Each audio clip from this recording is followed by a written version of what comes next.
Hello विद्यार्थियों, मैं मुकेश शर्मा।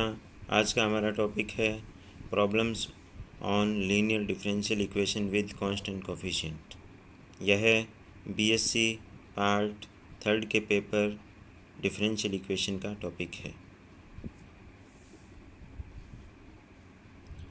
जैसा कि विद्यार्थियों, हमने पूर्व के व्याख्यान में पर्टिकुलर इंटीग्रल के ऊपर चर्चा कर रहे थे।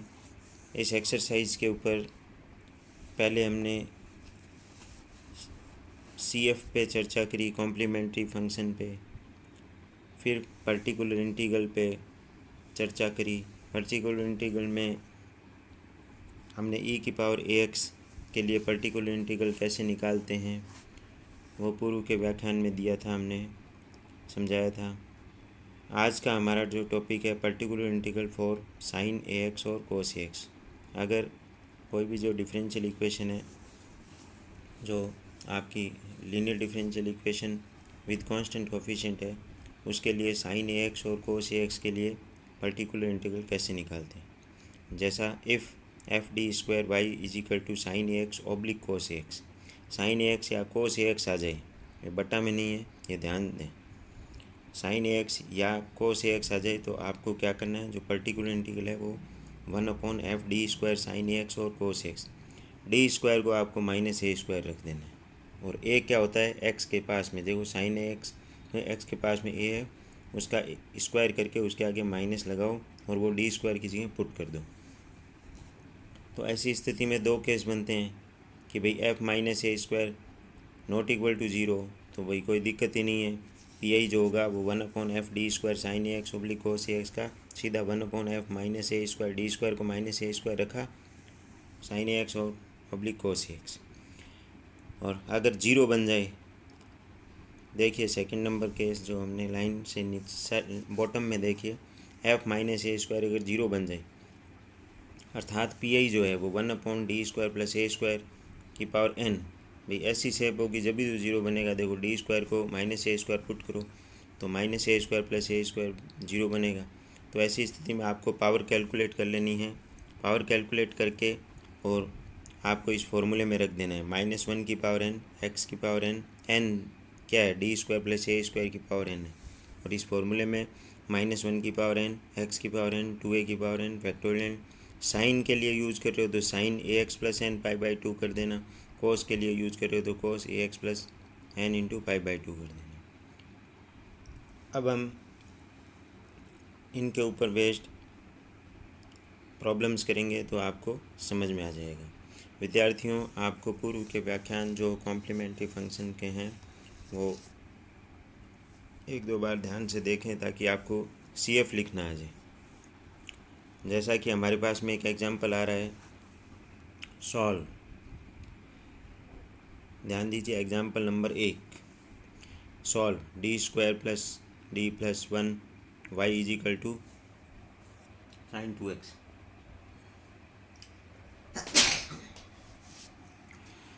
सहायक सॉल्यूशन में सबसे पहले हम सहायक समीकरण लिखते हैं। सहायक समीकरण कैसे लिखते हैं, d की जगह m पुट कर दो तो m² + m + 1 = 0।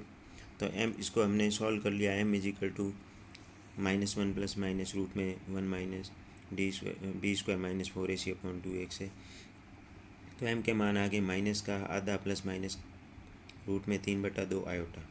तो जो कॉम्प्लीमेंट्री फंक्शन होगा आपको बता रखा है, नीचे बॉक्स में देखिए, अगर आपके पास में अल्फ़ा ± आयोटा बीटा आता है तो जो कॉम्प्लीमेंट्री फंक्शन है या जिसको CF कहते हैं, पूरक फलन भी कहते हैं, CF है e⁴ c1 cos βx + c2 sin βx। मतलब अल्फ़ा रख दो और बीटा रख दो। तो अल्फ़ा का मान अपने पास में माइनस आधा है और बीटा का मान √3/2 है, तो ये CF आ जाएगा आपका। पर्टिकुलर इंटीग्रल के लिए आपको बता रखा है 1/d² + d + 1 लिख के sin 2x लिख दो।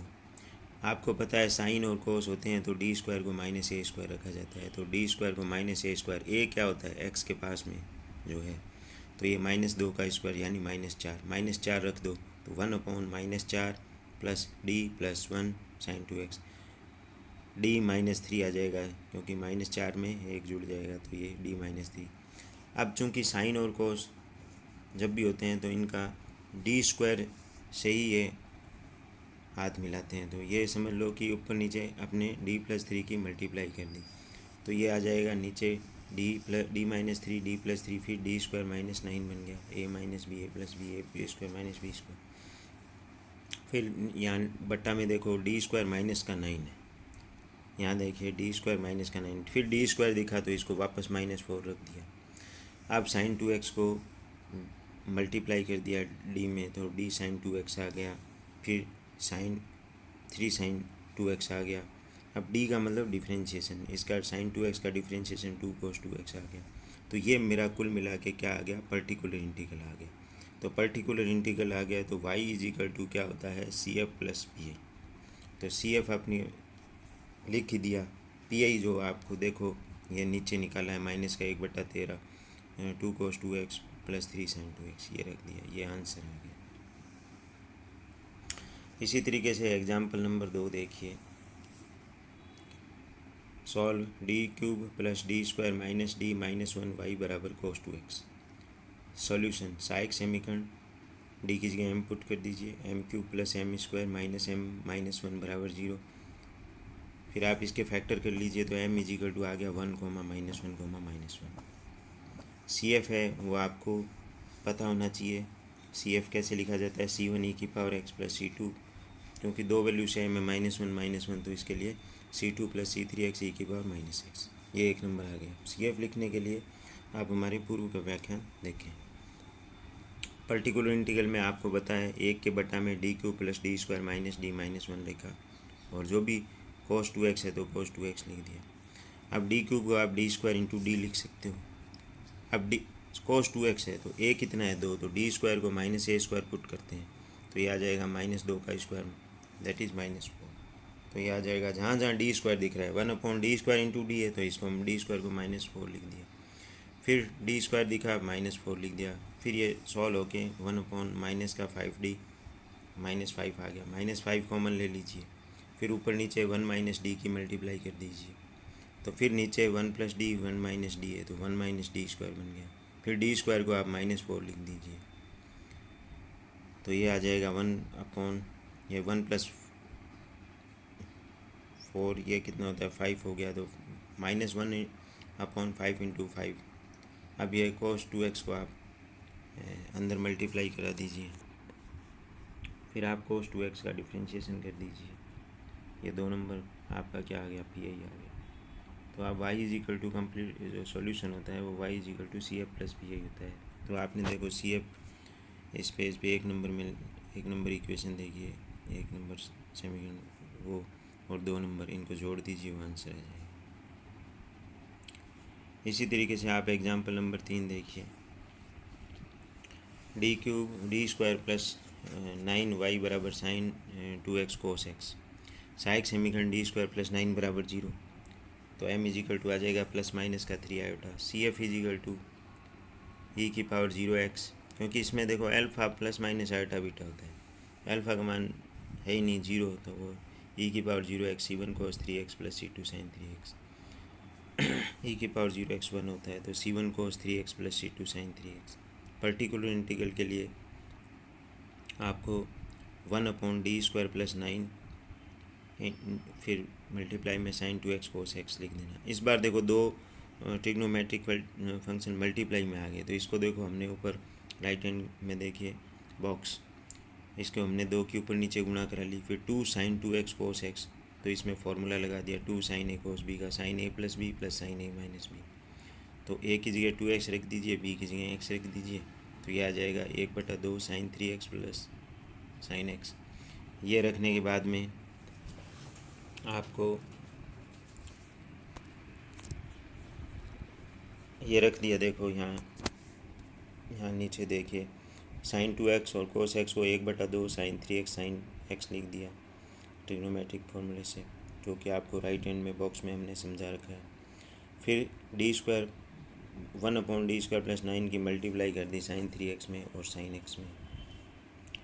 फिर आप देखिए पहले में देखिए 1/d² + 9 sin 3x, तो d² को -9 लिखना पड़ेगा, तो ये 0 बन रहा है, तो 0 बन रहा है तो वो फार्मूला यूज कर लो।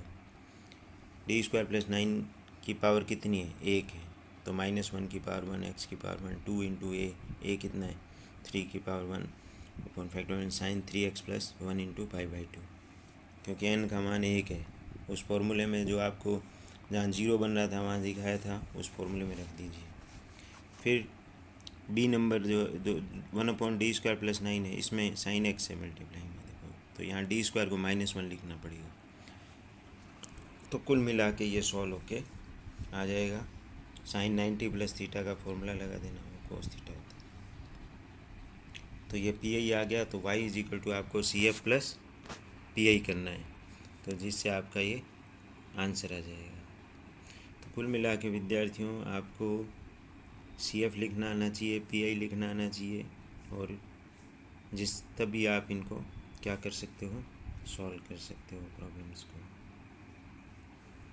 ये आपको समझा रखे हैं, ये फॉर्मूले हैं।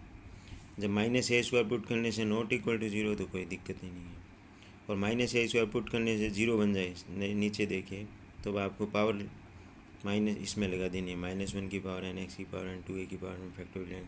साइन हो तो साइन ax प्लस n π/2 कर दीजिए, कोस है तो कोस ax प्लस n π/2 कर दीजिए। ये हमारा आज का व्याख्यान है। या आप कोई प्रॉब्लम हो तो पूछ सकते हैं। धन्यवाद।